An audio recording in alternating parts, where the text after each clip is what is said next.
오늘 말씀은 아모스 7장입니다. 아모스 7장 10절로 17절까지 저와 여러분들께서 함께 교독했으면 좋겠습니다. 10장을 제가 먼저 봉독하겠습니다. 때에 베델의 제사장 아마샤가 이스라엘의 왕 여로보암에게 보내어 이르되 이스라엘 족속 중에 아모스가 왕을 모반하나니 그 모든 말을 이 땅이 견딜 수 없나이다.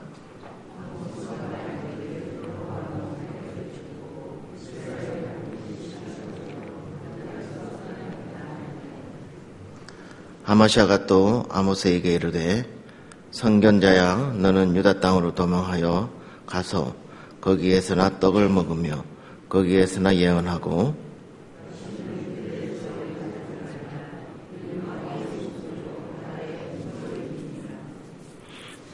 아모스가 아마샤에게 대답하여 이르되 나는 선지자가 아니며 선지자의 아들도 아니라 나는 목자여 뽕나무를 재배하는 자로서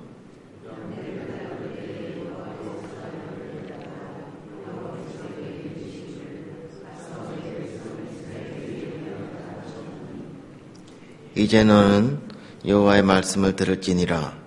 내가 이르기를 이스라엘에 대하여 예언하지 말며 이삭의 집을 향하여 경고하지 말라 하므로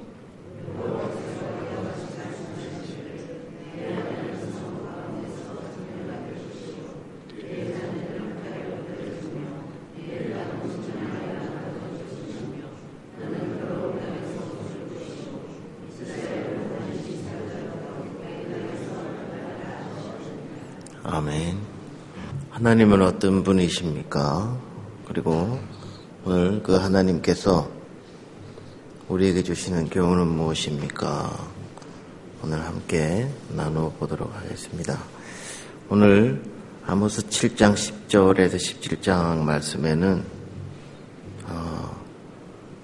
그 당시 베델의 제사장 아마샤와 또 선지자 아모스가 서로 다투는 내용을 보이고 있습니다.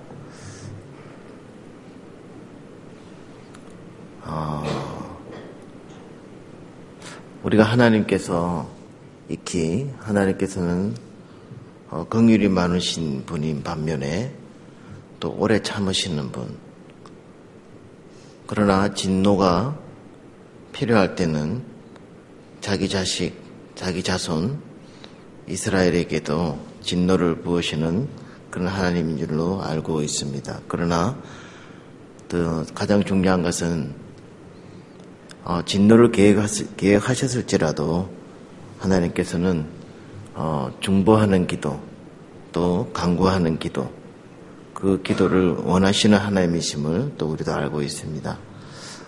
익히 소돔과 고모라가 하나님께 진노에 계획되어 있을지라도 아브라함의 중보를 들으시고 진노를 미루셨던 그런 하나님이심을 우리는 기억하고 있습니다. 오늘도 하나님께서 우리에게 어떠한 하나님이신가를 그런 하나님이심을 깨닫는 그런 시간이 되었으면 좋겠습니다.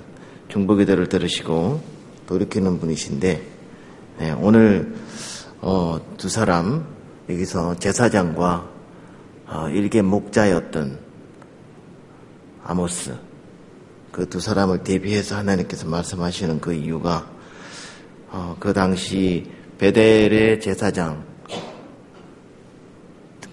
중에 제사장이었겠죠. 그 아마샤. 그 당시 베델은 하나님의 성소가 있고 또 하나님께 기도를 올려드려야 되고 예배를 해야 되는 오직 하나님 한 분에게만 예배를 해야 되는 그런 성소가 있음에도 불구하고 굉장히 교만했죠. 왕의 성소요 나라의 궁궐임에도 금송아지 우상을 섬기는 그런 악한 땅이었습니다. 그때 그 제사장 아마샤와 또 목동이었던 아모스를 왜 대비시켰나 하는 것을 하나님께서 우리에게 말씀하시는 것 같습니다. 아마샤가 아모스에게 예언을 하지 말라 그럽니다. 어떤 예언이냐면 이스라엘을 저주하는 예언이 있기 때문입니다. 하나님께서는 괜히 저주를 하지 않으시는 분이죠. 그런데 그런 하나님께서 어떤 축복을 하고 복을 주시고 또는 저주를 하기 위해서 어떤 사람을 부를 때 영향력 있는 사람을 부르지 이렇게 나약하고 존재감 없는 목동을 부르시지는 않으셨을 것입니다. 그러나 하나님께서는 어떤 목적에서 그런 것인지 우리는 한번 살펴봐야 됩니다. 목동, 존재감 없는 사람을 불러서라도 외치게 하시는 그런 하나님. 그런 하나님께서는 이미 그 이스라엘에게서는 그 중보, 높은 사람, 존재감이 있고 권력이 있는 사람에 대해서는 그런 중보기도 또는 그 이스라엘을 구원할 그런 능력이 있는 자가 없다는 것을 하나님께서는 아셨기 때문이겠죠.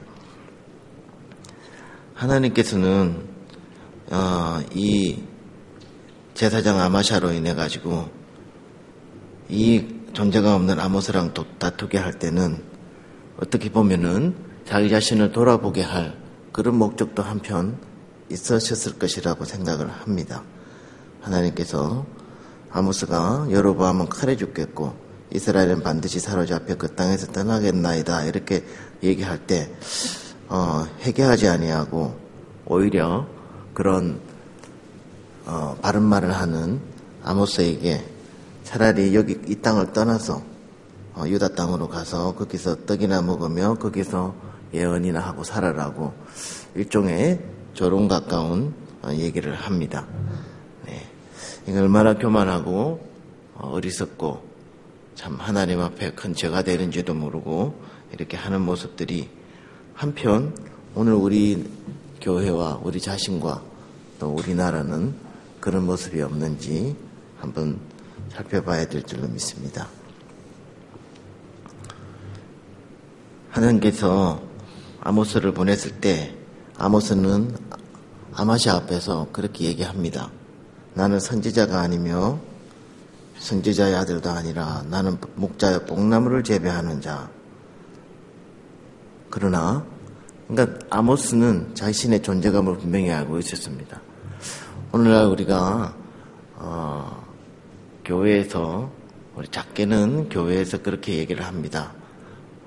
어떤 사역을 위해서 부름을 받았을 때 나는 너무 작은 자고 나는 능력이 없고 달란트가 없어서 하나님을 섬기는 그런 사역의 자리에 감히 나아가지 못하겠노라라고 말씀하시는 그런 지체들을 많이 봅니다.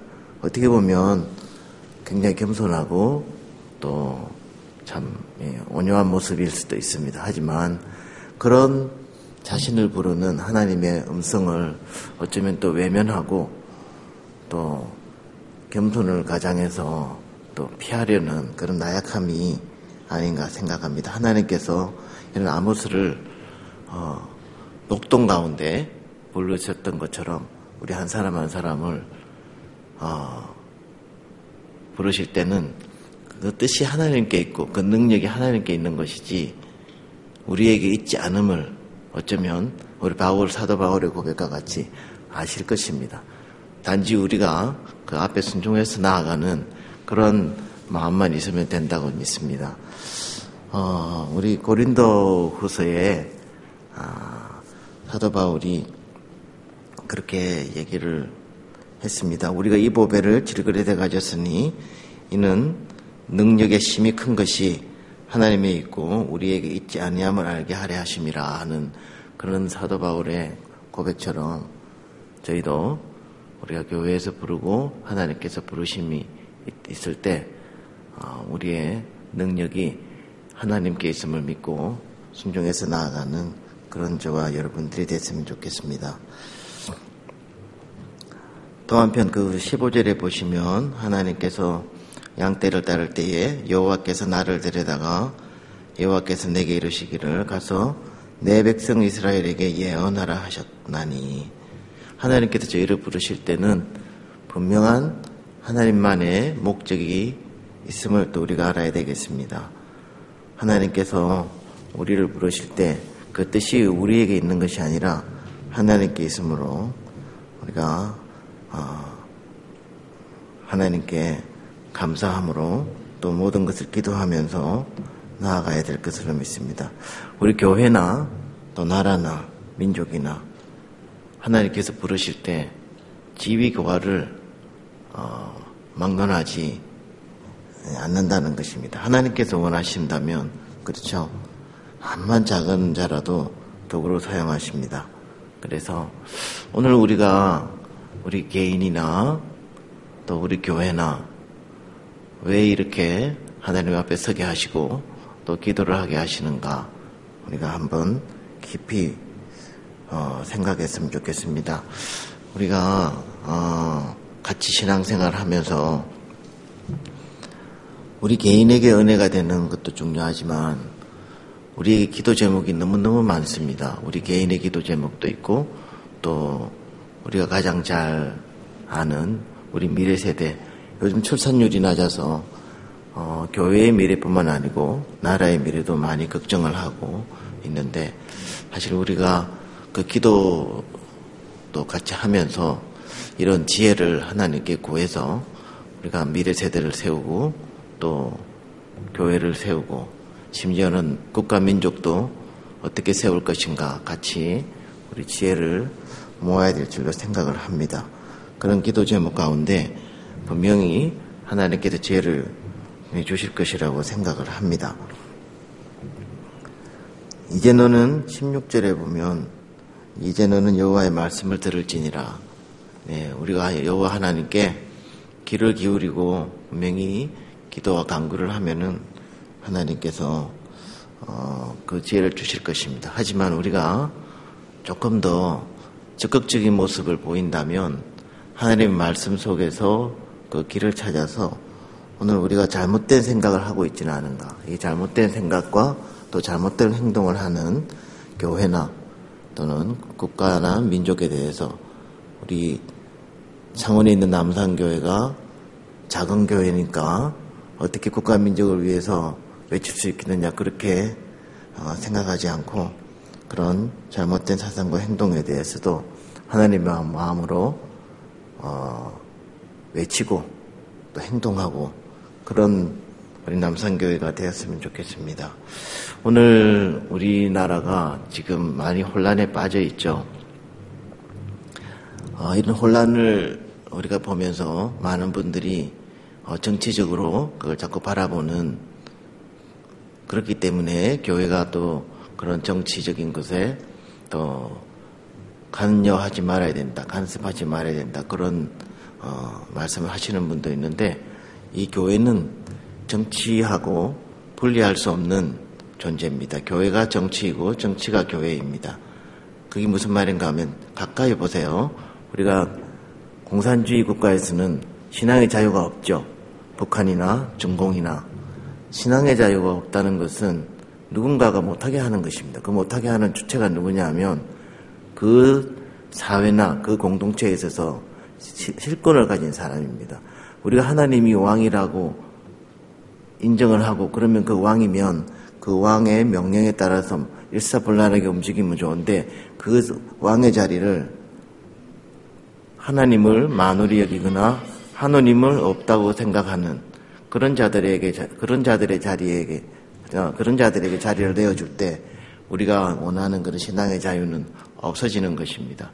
오늘 우리나라도 그렇습니다. 하나님을 만홀히 여기고 하나님을 없고 유물론적으로 보는 자들이 정권을 잡고 국민들을 또는 교회를 핍박할 때 속수무책이 되는 것입니다. 우리가 코로나 시대를 지내면서 잠깐이나마 국가 권력이 얼마나 교회를 핍박할 수 있는가를 우리는 이미 경험을 했습니다. 그러나 이것이 전반적인 이 대한민국 공동체에 이루어질 때는 우리의 예배나 우리의 기도가 막힐 수밖에 없는 것입니다.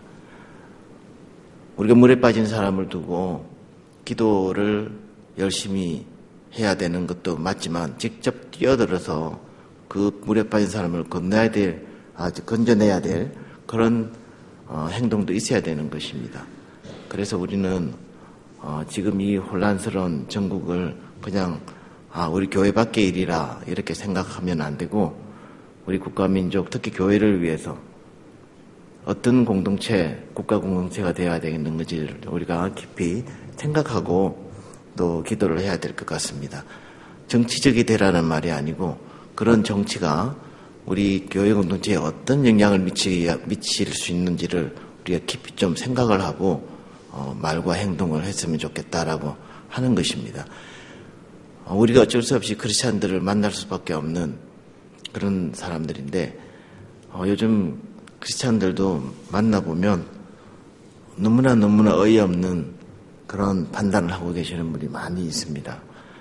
저는 오늘 아침에 이 베델의 제사장 아마샤와 이 아모스의 이 다툼을 보면서 우리가 과연 금송아지를 섬기는 제사장이 되어 있는지 아니면 목동으로 활동하는데 하나님께서 부르신 그런 목자인지 작은 목자인지 한번 깊이 생각하고 하나님께서 우리를 부르셨을 때 또는 기도의 자리를 부르셨을 때 어떤 것을 위해서 기도를 하고 어떤 것을 위해서 나아가야 될지를 깊이 판단하는 이 남산교회가 되었으면 좋겠습니다. 정교분리라고 하니까 우리가 정치에 대해서 관여하지 말라. 그게 아니죠.